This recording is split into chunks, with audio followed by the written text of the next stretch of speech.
Bekas Perdana Menteri kelima meninggal dunia di IJN. MP Raub dan pengerusi SAMKA ditahan berkait kes halang tugas penjawat awam. Tengku Zafrul tegaskan Malaysia kekal tidak laksana tarif timbal balas AS. Pelan gas lindungi kepentingan Petronas. Gerakan tegaskan MOU yang akan ditandatangani dengan Presiden China tidak sekadar cipta sensasi. Dan Pemuda Amanah Perak buat laporan polis berhubung dakwaan tipu tauliah mengajar agama oleh calon PN.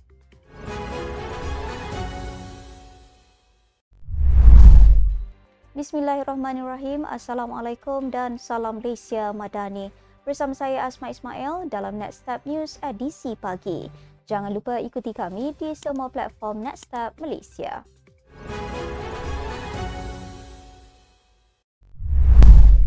Bekas Perdana Menteri Abdullah Ahmad Badawi meninggal dunia pada jam 7.10 malam di usia 85 tahun setelah kesihatannya merosot sejak beberapa tahun kebelakangan ini. Abdullah yang mesra dipanggil Pak Lah menjadi Perdana Menteri kelima pada 2003 selepas tamat penggal Tun Dr. Mahathir Mohamad selama 22 tahun. Menurut hantaran media sosial menantunya, Khairi Jamaluddin, beliau meninggal dunia pada 7.10 malam di Institut Jantung Negara IJN Kuala Lumpur. Sementara itu, IJN memaklumkan Pak Lah dimasukkan ke hospital pagi semalam selepas sukar bernafas dan segera menerima rawatan rapi di unit rawatan koronari. Dikenali sebagai seorang mudah mesra, lembut tutur katanya dengan reputasi sebagai Mr. Clean, Pak Lah memimpin Barisan Nasional BN meraih kemenangan besar pada PRU 2004. Kesihatannya mula merosot dan pada September 2022, Khairi mendedahkan bahawa Pak Lah mengalami demensia dan tidak dapat mengingati nama isteri dan ahli keluarganya yang lain.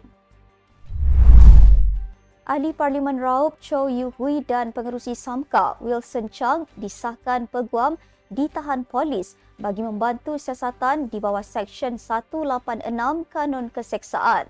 Difahamkan Chow dan SAMKA ditahan berkait siasatan kes menghalang penjawat awam menjalankan tugas ketika operasi penguatkuasaan kebun durian di Raub baru-baru ini. Hantaran di laman Facebook Chow mengatakan kedua-dua mereka hadir ke IPD Raub pada jam 4 petang bersama peguam masing-masing selepas dipanggil untuk memberi keterangan atas dakwaan menghalang tugas penjawat awam. Kata hantaran itu, pihaknya akan terus memantau perkembangan kes itu dan akan mengemaskini maklumat terkini melalui Facebook dan media secepat mungkin. Sebelum ini, media melaporkan pekebun didakwa menghalang laluan dengan membawa kain rentang bagi menunjukkan ketidakpuasan hati kerana penguat kuasa memusnahkan tanaman mereka yang berusia puluhan tahun, namun keadaan berjaya dikawal tanpa sebarang insiden. Kerajaan Pahang juga nafi melanggar perintah mahkamah dengan menebang kira-kira 200 pokok durian Musang King dalam operasi penguatkuasaan di Sungai Klau, Raub pada 8 April. Malaysia kekal untuk tidak mengenakan tarif timbal balas terhadap import dari Amerika Syarikat AS susulan pelaksanaan tarif dari negara Uncle Sam itu.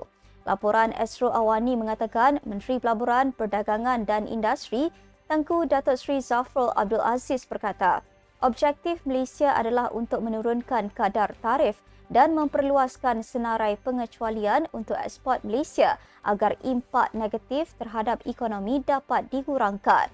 Tambahnya, tempoh penangguhan selama 90 hari yang diumumkan oleh Presiden Amerika Syarikat Donald Trump juga akan digunakan sebaik mungkin agar proses rundingan dapat dilaksanakan dengan kerajaan AS dalam masa terdekat. MITI dan agensinya sedang memantau keadaan ini dan mengambil langkah proaktif untuk memastikan kedudukan strategik Malaysia terlindung. Dalam pada itu, Tengku Zafrul berkata strategi hubungan dua hala dan multilateral kerajaan akan dipacu oleh 3 keutamaan iaitu engage, libat urus, diversify, mempelbagaikan dan reform pembaharuan. Ujar beliau, MITI akan terus melaksanakan sesi libat urus dengan AS di setiap peringkat dalam tempoh terdekat. Menteri Ekonomi Rafizi Ramli berkata, pelan hala tuju gas negara yang dijadualkan untuk dilancarkan pada tahun ini tidak bertujuan membebankan Petronas. Sebaliknya, ia dirangka bagi mengurangkan tanggungan syarikat tersebut dalam memenuhi keperluan negara. Menerusi satu catatan di platform X semalam, Rafizi menafikan dakwaan bahawa beliau sedang merangka formula baharu bagi menamatkan monopoli Petronas dalam industri gas negara. Beliau menjelaskan bahawa kenyataan tersebut tidak berasas dan hakikat sebenar isu berkenaan adalah bersifat teknikal serta tidak sensasi. Jelas beliau, meskipun infrastruktur regasification dan saluran pipe gas dimiliki oleh Petronas, kewujudan kerangka akses pihak ketiga membolehkan mana-mana syarikat untuk mengimport gas asli cecair LNG dan menjualnya di pasaran tempatan. Rafizi berkata, kebergantungan negara menjadi beban bagi Petronas kerana menanggung kerugian daripada kenaikan harga import LNG. Menurut beliau, Petronas dan negara akan mendapat manfaat jika lebih banyak syarikat menceburi perdagangan gas dan mula mengimport LNG untuk bekalan tempatan. Tambahnya, tidak masuk akal seseorang sepertinya hendak memangsakan Petronas kerana berada dalam keluarga Petronas sejak berusia 16 tahun sebagai penerima biasiswa sehinggalah berusia 32 tahun bekerja dengan syarikat itu. Gerakan menyambut baik kehadiran Presiden China Xi Jinping ke Malaysia serta berharap agar lawatan rasmi itu dapat memperkukuh hubungan dua hala antara kedua-dua negara dan membawa manfaat yang signifikan kepada rakyat Malaysia.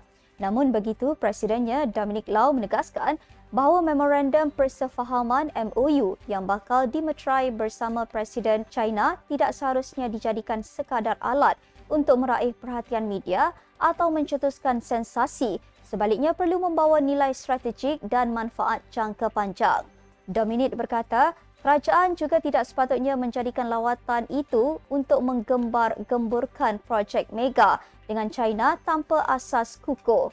Selain itu, katanya, gerakan memahami keresahan sebahagian masyarakat terhadap pelaburan asing terutamanya dari negara itu. Sehubungan itu, gerakan menggesa semua perjanjian dengan negara itu didedahkan secara telus dan tertakluk kepada semakan parlimen serta pengawasan rakyat. Dominic juga menggesa projek pelaburan mengutamakan pekerjaan untuk rakyat tempatan, penggunaan rantaian bekalan tempatan dan pemindahan teknologi yang tulen serta tidak boleh menjadi projek gajah putih. Pemuda Amanah Perak membuat laporan polis berhubung dakwaan penipuan dalam permohonan tauliah mengajar agama oleh calon Perikatan Nasional PN pada PRK Dun Air Kuning, Abdul Muhaimin Malik. Timbalan Ketua Pemuda Amanah Perak Ahmad Munziri Ahmad Kabir membuat laporan itu di Ibu Pejabat Polis Daerah Tapah semalam. Ahmad Munziri mendakwa Abdul Muhaimin memperoleh tauliah mengajar agama daripada Jabatan Mufti Negeri Perak meskipun memegang jawatan politik yang disifatkannya bercanggah dengan garis panduan sedia ada.